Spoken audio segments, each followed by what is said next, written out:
Considéré comme l'un des piliers du heavy metal, une revanche contre le sort qu'il a évincé de Metallica, Dave Mustaine a porté à bout de bras Megadeth jusqu'à aujourd'hui.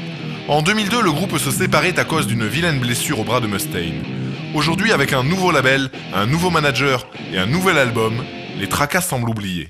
Enfin, peut-être pas tous. Am I the only one able? No.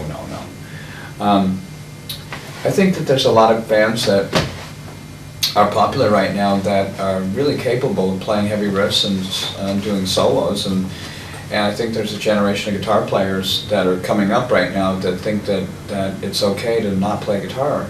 You know, you don't play any farther over than the D string, and guitar to me is meant to be tuned at A440. If you want to play lower registry, get a 7-string guitar, because the guitar on the top end of the registry, when you know how to play it, and you know how to play all of it, it's just such a remarkable instrument.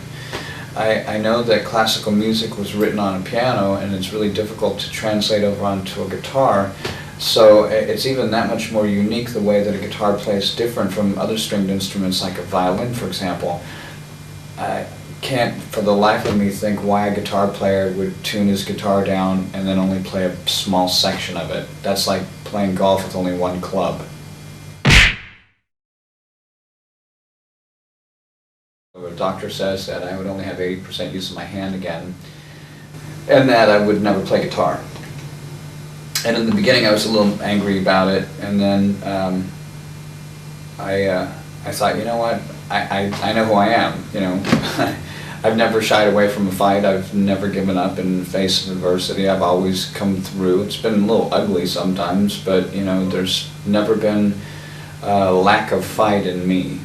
So I went and did 4 months of grueling physical therapy, and then another 13 months of physical training after that to get my arm back, and took guitar lessons after that and started studying how to play guitar. And you know, every once in a while it'll hurt a little bit. Sometimes, like it just started hurting right now as soon as I started talking about it. It's like, hey, I'm here.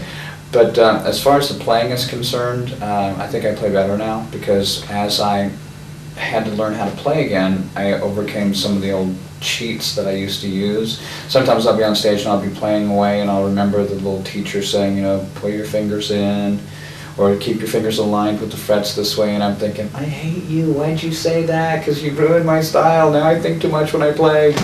But it's definitely made a big difference because it's made me more articulate as a player.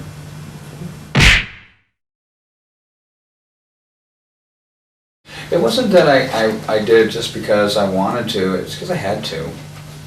I had to. My career was at a point where I was sitting on the verge of making what I believe is my best record, and I just didn't want to tolerate any more people who were, you know, along for the ride. I wanted people who were going to be pulling the wagon with me.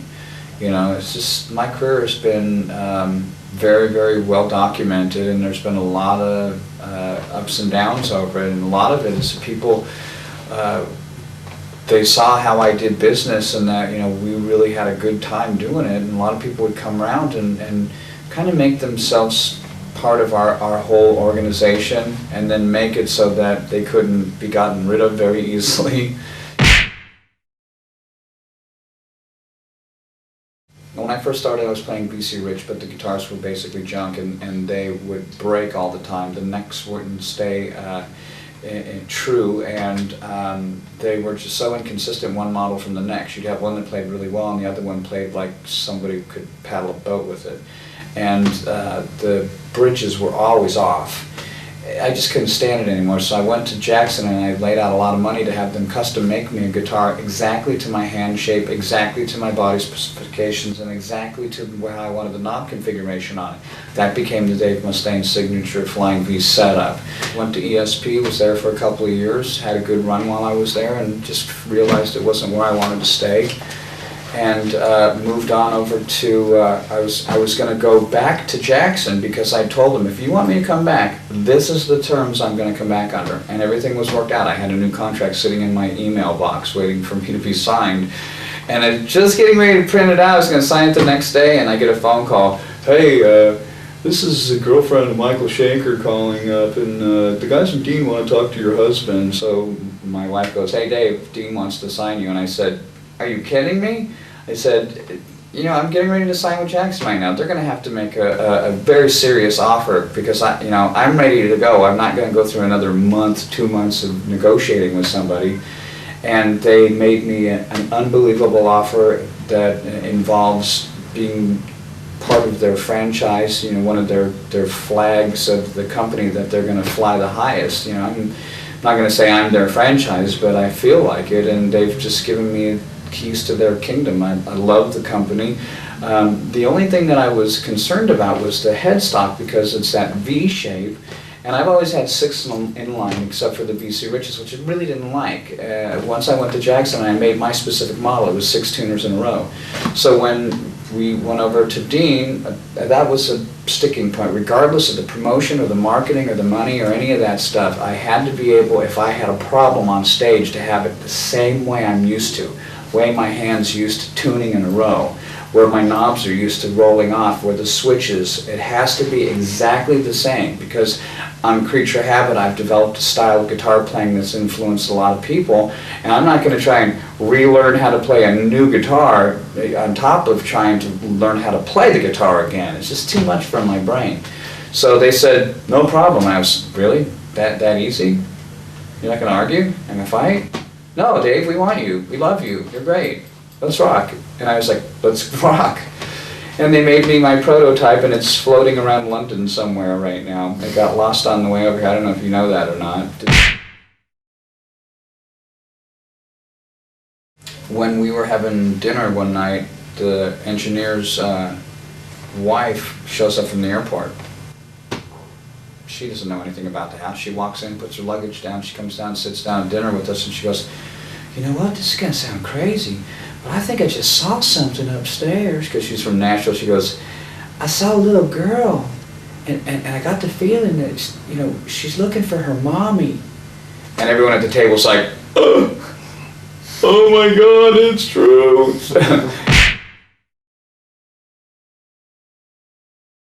My dream would have been to play guitar like Jimmy Page and to be a golden god frontman like Robert Plant. And I can't sing like Robert Plant, and I'm not into wearing clothes that's too small for me, so that's kind of where it ended with Robert. But as far as the sex appeal of being a frontman and having the heaviness of a guitar player, those two guys were the epitome of you know, rock and roll. When you're going to do a cover song of a band, you want to do it as good as the band did it originally or better. I mean, how can you do a song better than Led Zeppelin? You can't. So my challenge was to do it as good as they did it, and breaking it down piece by piece. We rented John Bonham's drum kit. Yes. So we're playing on Bonzo's kit, and we're playing the drums identical to what he did on the song, and adding just a little bit more to give it that Megadeth element. So I believe that the drums are comparable. The bass playing that John did on the record versus what James did on the record, I know that James played as good as John Paul Jones did, because I hear what's on the record and I know what James did, and it's comparable. As far as the rhythm is concerned, I played the rhythm myself and I know it's as good. As there's a couple of little pieces in between there too, like where it goes do-da-da-da, do-da-da-da-da-da-da-da-da-da-da-da, right? So that's the normal one. I go da-da-da-da. I put one of my little signature kind of percussion things in there. And I think that it freshens the song up a little bit, makes it a little more modern sounding. The scary part for me was getting into the choruses, because the vocals are so high anyways. Robert had an unbelievable scale, his range, what he could do. And I couldn't sing as high as he was. I figured I'd have to make it, you know, a la Dave Mustaine in order for it to have any credibility, because I was limited in my range. Singing a Led Zeppelin song, singing somebody else's stuff that you look at like being so amazing, it's hard for you to really think, you know, I'm going to go up against the original track now. I'm going to try and sing this so that people say this is as good or better than their cover, because what dumb ass is going to make a song and so that people will say, yeah, that really sucked, you did a good job. So the defining moment, I think, with Out on the Tiles is the end, because Out on the Tiles doesn't have a solo. And I played the solo at the end, and it was like a compilation of all my favorite Led Zeppelin solos that I just kind of rolled into a medley that went over the end. and then the song at the very end fades out and it comes back in and it climaxes with ending on Kashmir riff, which I thought was, it's kind of a necessary evil, because if you're really a Led Zeppelin fan, you know at some point you've got to pay homage to Kashmir. If I died right now and I could come back to my family and say one thing, I'd want to say I love you. And that's what the song's about. It's somebody who died and they get a chance to come back. What does the chorus say? To the world, to all my friends, I must depart. Gotta go, I'm dead, but I love you. See, so many people, when people die, they have a hard time dealing with it, because when someone's going to die, you can get prepared for it. Like if someone's getting in old age or they have a disease or something like that, it's a lot easier for you to prepare yourself for their passing away. But when somebody dies unexpectedly, like Anna Nicole Smith, that shocked everybody. No one gave two shits about her before, because she just was a freak with boobs that you know, was Playmate and stuff like that. That's how they talked about her. Totally made fun of her. She dies, all of a sudden she's more popular dead than alive. You know, and people deal with death really, really strangely. You know?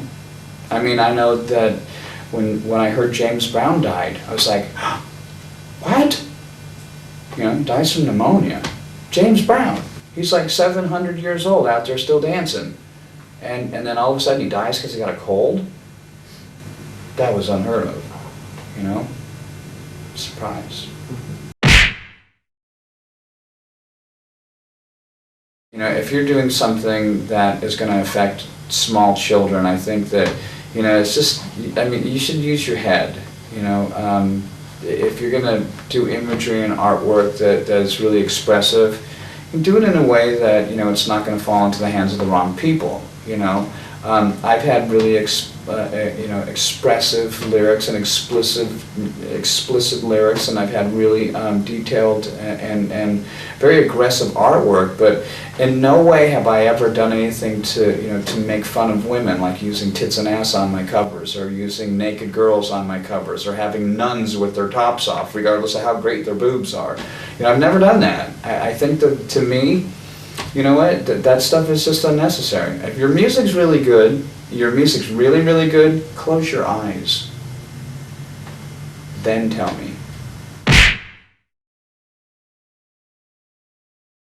Some bands just play too fast, and you just, you know, there comes a point like, who are you playing for?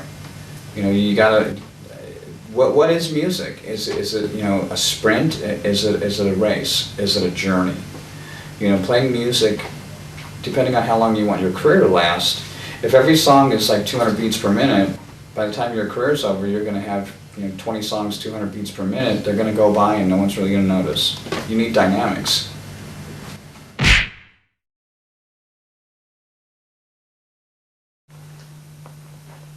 I know they told you not to ask that stuff.